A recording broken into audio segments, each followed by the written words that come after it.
সিদ্ধান্ত যখন আমরা নিলাম বলে তখনই বললেন যে না আমি পাগড়িটা আমার পক্ষ থেকে দেব।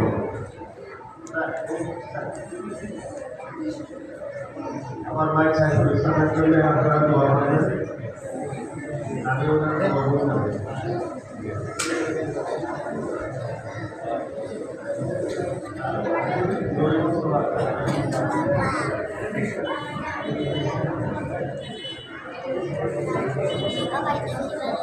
আপনারা সবাই আমার ছোট ভাইয়ের জন্য দোয়া করবেন, তার পাগড়ি দান যেন আল্লাহ তাআলা কবুল করেন এবং এর কাজা যেন কালকে আমাদের বাজারে তার মা বাবা সবাই মিলে মুক্তির উশিলা হয়ে দাঁড়ায়।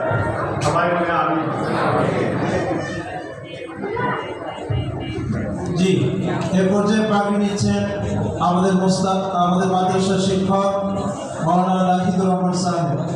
মাওলানা নাহিদুর রহমান সাহেব শিক্ষক, বাংলা শিক্ষক, অত্র মাদ্রাসা মসজিদ কমপ্লেক্স।